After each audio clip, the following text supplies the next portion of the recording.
Katt Williams is now making some outrageous charges that Diddy and Jermaine Dupri were up to some dubious activities, particularly with young male artists like Kris. The whole bizarre scenario surrounding Diddy has gotten even worse. Kross, do you remember Kris Kross? Well, there's been talk that the overdose that Kris McDaddy Kelly had in 2013 was related to some messy business from his days as a child star. However, despite the rumors that have been circulating about Diddy's shady dealings, a new video featuring Katt Williams calling them out directly has fans going bonkers. What's the deal? Boy band that took hip-hop in the early 1990s on a wild ride with Kris Kross, the amazing duo making waves in the music scene. Kris Daddy Kelly and Kris Daddy Max Smith brought crazy energy and a style all their own, but their journey began in Lively City before they made it big. Atlanta, Georgia, natives Kris Kelly, born August 11, 1978, and Kris Smith, born January 10, 1979, soaked up the city's musical vibes. Imagine that destiny steps in, and in 1991, while these guys are killing it at Atlanta's Lynx Mall, legendary producer Jermaine Dupri notices them. What did you see in those guys?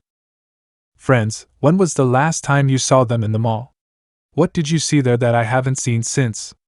They were stars in the mall before I even got there, and they were ghetto stars, so you know for sure that they were there. I remember standing in the middle of the mall, staring at this thing like, who the is this? And thinking to myself, since I wasn't really big on Nickelodeon and all that when I was younger. It was girls from the cookie company giving them free cookies. I mistakenly believed that these were some Nickelodeon kids or something, as girls were genuinely enthralled with these young boys. Dupri, however, recognized their potential right away and signed them to his record label, so the Def under Dupri's wing Kris Kross begin their journey to stardom. When we fast forward to 1992, their debut album completely crosses over and explodes, selling over 4 million copies. Their hit song, Jump, is everywhere, topping the Billboard Hot 100 chart for a solid 8 weeks. Their killer chemistry, beat, and lyrics have everyone enthralled, but it's not just their music that draws attention. These guys completely rewrite the rules of fashion by wearing their clothes backward. Yes, you read that correctly. This audacious move quickly became popular, and soon everyone was copying it. Their music videos, particularly the exuberant Jump video, are constantly rerun on MTV. You can see this in 1992, when their career was at its height. Famously, they embarked on a European tour alongside none other than the king of pop, Michael Jackson. Talk about a dream come true. Sharing the stage with MJ cemented their place in music history. But wait, they even dabbled in gaming with a game called Kris Kross, Make My Video. Doesn't break sales records, but it demonstrates the extent of their influence. These guys aren't just music sensations, they become icons, influencing a generation with their flair and skill. Kris Kross also leaves a lasting impression on 90s hip-hop, opening doors for other up-and-coming artists. Following Jump's incredible success, the world is eagerly awaiting more from Kris Kross. Hey, first of all, we want to thank God for making all of this happen. Hit single not only rules the airwaves but also makes history, staying at the top of the Billboard Hot 100 for a whopping 8 weeks in 1993. The duo won the title of Favorite New Rap Hip-Hop Artist at the AMAs and completely changed the musical landscape. Next, we would like to thank our fans, without whom we would not be here today, selling 5 million records. We also want to think about our record label, Rough House Columbia, so please check this out. First and foremost though, I would like to thank our producer, TJNAB, whose contagious energy resonates with fans of all kinds. Kris Kross is in the hot seat, facing the challenge of maintaining the vibe and spicing up their sound while staying true to their unique style in 1993. Ages pass, and suddenly, Kris Kross is a household name. Don't even get me started on their backward pants, which became a nationwide fashion craze after their massive hit. Drop the bomb with their eagerly anticipated second album, Da Bomb. This bad boy not only demonstrates their artistic development, but also solidifies their place in the music industry. Da Bomb receives platinum certification, demonstrating that Kris Kross is a legitimate force in hip-hop rather than a one-hit wonder. The album features hits like All Right and. This success clearly indicates that Kris Kross is here to stay, but as their music changes, so does their appearance. They take a risk by doing away with their recognizable backward clothing style, ushering in a new era for the band. I'm real about keeping the energy high and highlighting Kris Kross's talent for writing songs that resonate with their fans. Kris Kross didn't sweat it because they were all about that artistic exploration and growth, showing the world they were more than just a throwback style. They were the duo that was breaking free from the old image and showing off their growth as artists. Not everyone was happy about this change, though. Young, Rich and Dangerous, Kris Kross's third and last studio album, was released in 1996. It had a more mature vibe and revealed more about the duo's journey through the music industry and their personal experiences. The album also received a gold certification, proving beyond a shadow of a doubt that Kris Kross had a strong foundation. Spot in the industry. The album featured some incredible hits, such as Tonight's the Night and Live and Die for Hip Hop, demonstrating the artist's versatility. However, as is often the case, despite their continued success, Kris Kross had to overcome some obstacles in the hip-hop scene was changing, and new trends were emerging. These guys had to adjust while maintaining their distinctive sound. Some people made fun of them for not being able to fit in with the new wave, but Kris Kross didn't let that get to them. Instead, they remained resilient, stayed true to their origins, and continued to produce successful music. Let's take a quick look back and see how quickly Kris Kross rose to fame. From their chance meeting at Greenbrier Mall to signing with Rough House Records, they achieved incredible success. Their debut album became an instant hit, and with the smash hit Jump, they cemented their place in music history. Discover that their journey wasn't all sunshine and roses. As the 1990s continued to roll, they encountered some roadblocks that threw off their rhythm. The scene was shifting, and they found it difficult to adapt and maintain their composure in a business that was constantly looking for the next big thing. Their early success had been undermined on their distinctive look and catchy songs, but as time passed, the novelty wore off and the whole backward pants thing felt stale. To add to the mix, their voices grew older, making it difficult for them to maintain the high-pitched sound that made them famous. Despite these difficulties, they continued to release music and tour, but the internal drama and external pressures threw more curveballs their way. The pressure to live up to their early success weighed heavily, straining relationships and igniting some creative struggles. The hype wasn't the same. Packed arenas and chart-topping ERS turned into less than stellar album sales and half-empty concert venues in 1995. Following in the footsteps of other early 90s bands, Kris Kross decided to call it quits with the gold-certified album Young, Rich and Dangerous, which showcased a more mature image.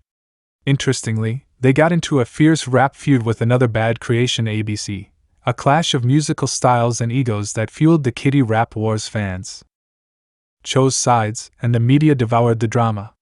Both groups enjoyed their moment in the spotlight, but as music trends changed, it became more difficult to stay in the limelight. ABC struggled, Kris Kross's attempts to bring their careers back to life failed, and navigating the ever-changing music scene proved challenging.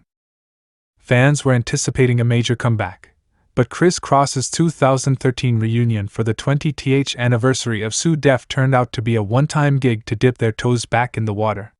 While it was a nostalgic trip for them, it didn't lead to a lasting comeback. Chris Kelly, who won half of the 1990s hip-hop duo Kris Kross, passed away at the age of 34 on Thursday in an Atlanta hospital. According to Fulton County Police, Kelly moved on to new chapters in his life, pursuing individual passions and growth. Despite this, their bond remained strong.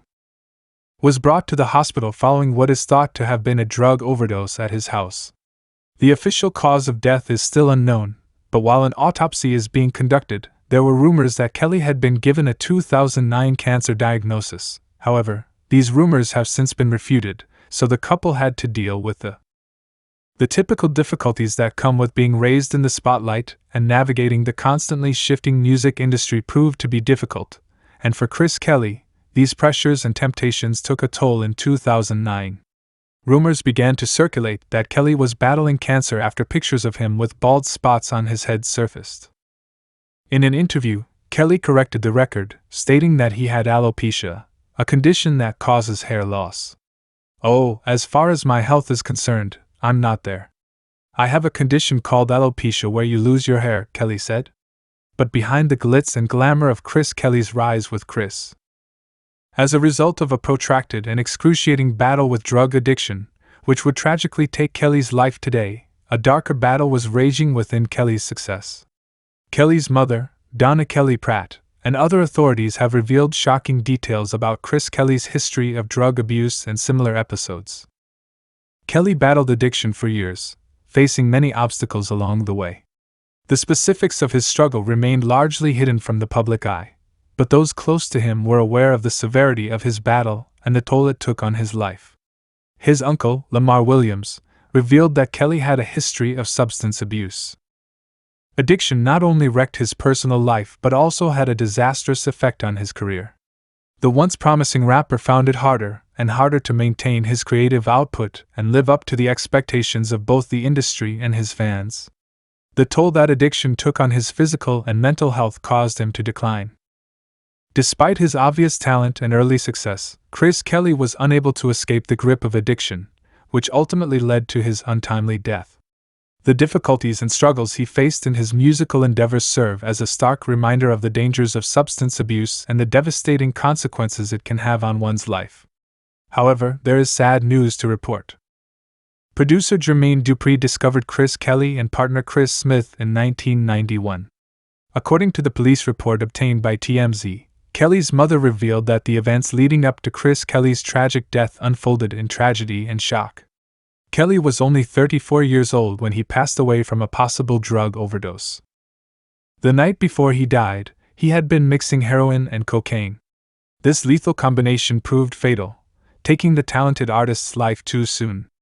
On May 1, 2013, a troubling video surfaced, showing a glimpse into Kris Kelly's troubled state. Shot in his Atlanta home, the footage shows Kris struggling and. Approximately 5 hours after the video was shot, a distressing call was placed to 911 from Kelly's home. The caller stated that the rapper had passed out and was not responding, and when medical personnel arrived, they were unable to save Kris Kelly's life. As a result, Kris Kelly was pronounced dead, stepping away from the world in shock and sadness over the passing of a gifted artist. Jermaine Dupri, the man who discovered Kris Kross and was instrumental in their success, opened up to fans in an open letter, calling Kris Kelly a son he never had and praising him as an artist, a collaborator on his career, and a close friend devastated by. "When I woke up this morning, Chris Smith had to face the loss alone. He had written about their friendship, memories, and how much he would miss Kelly. Their bond, which began when they were young boys, had withstood the test of time, and now Smith was left to face the world without his partner by his side." The cause of Kris Kelly's death shocked the industry. A toxicology report revealed that he had died from an overdose, with a mixture of substances in his system contributing to his tragic demise. Paramedics who had attended to Kelly revealed this, "So peace came over me because I knew Kris was in heaven." When Kris Kelly's struggles with substance abuse were made public, it shed light on the demons he had battled behind closed doors and served as a painful reminder of the difficulties many musicians face in the music business, with rappers struggling with drug abuse and tragically passing away.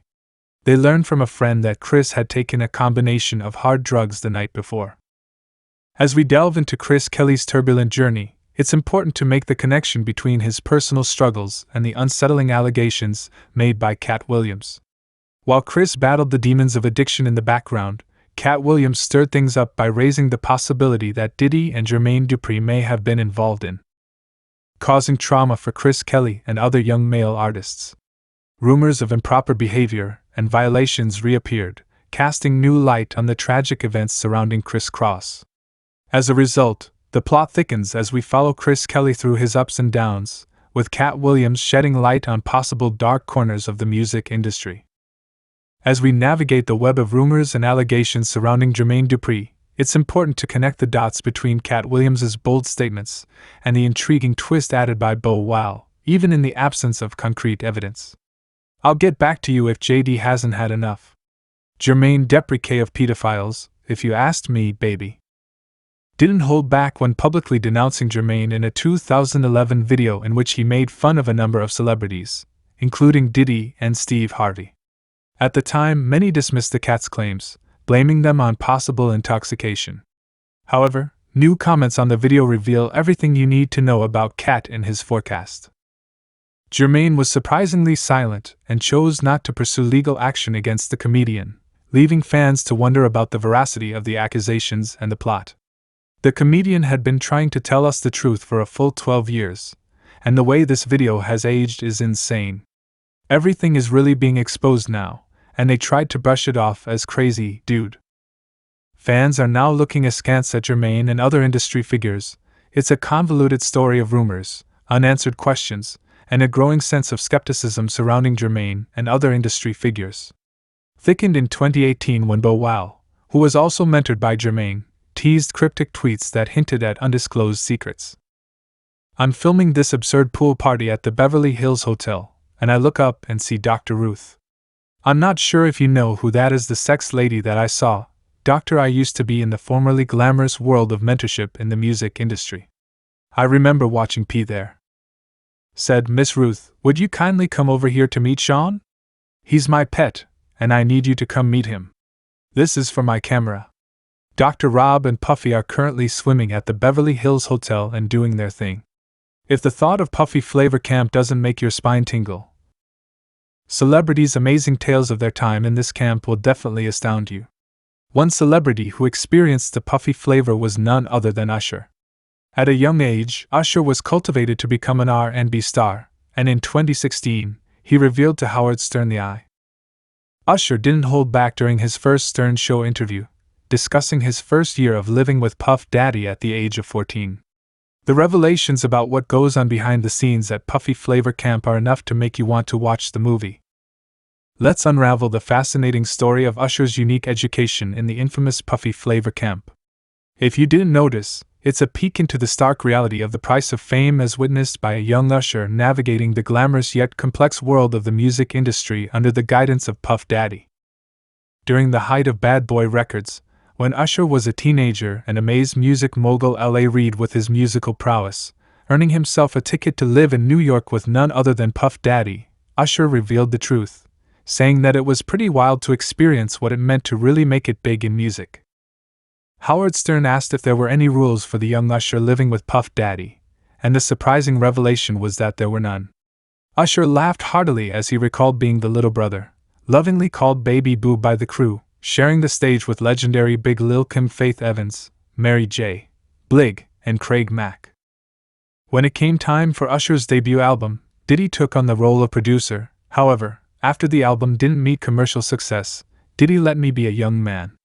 Usher spilled even without traditional schooling, but he had a tutor and just enough money to toe the line without getting into too much trouble. As if that wasn't enough to take in, Puff Daddy distanced himself from Usher's second album, which went platinum 6 times in the late 1990s. This brings the shock factor up a notch in a resurfaced clip where Deal claims that Diddy's intentions with the well-known all-female group Donity Kane weren't fully pure. According to the Deal, Diddy allegedly said in a studio session that he intended to get them hooked on drugs and then, in his own words, pee them out. These revelations add yet another level of complexity to the already complex world of Puffy Flavor Camp, which highlights the shadowy side of the music business. Diddy is under fire for allegedly taking advantage of young talent, and one celebrity who is bringing attention to this issue is Cassie Ventura, who filed a lawsuit against the rapper. The lawsuit alleges that Diddy forced Cassie to participate in intimate activities with male escorts and used coercive control, drugs, and physical abuse over the course of more than 10 years, all of which were recorded without her consent.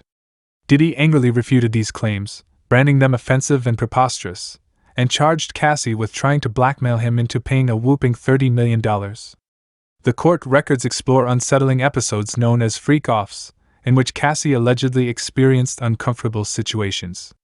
In one such episode from March 2016, Diddy is said to have physically mistreated Cassie, which led to. After receiving a black eye and becoming concerned for her safety, Cassie attempted to leave the hotel room but encountered hostility.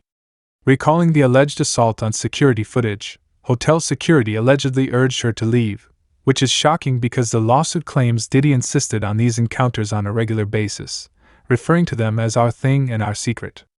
Cassie also accused Diddy of pressuring her to carry a firearm, and the plot thickens as the lawsuit claims Diddy was involved in the destruction of Kid Si's car in February 2012, driven by rage after learning of CTI's relationship with Cassie. Apparently, Diddy found emails between Cassie and Kid Q, triggering the abuse. The lawsuit alleges that the abuse was never reported out of fear of further harm. Aubrey O'Day appeared to celebrate her past grievances with Diddy after the lawsuit's destructive act, as the former Donny Kane singer, who had previously collaborated extensively with Diddy, shouted out Cassie, saying, "I've been telling y'all for years."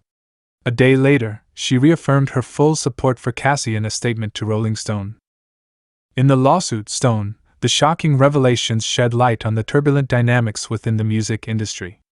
Diddy formed Donny Kane on MTV's Making the Band in 2005, and Aubrey O'Day was kicked out of the group in 2008. She later made a comeback in 2013 during an open episode of the show that aired in December 2022.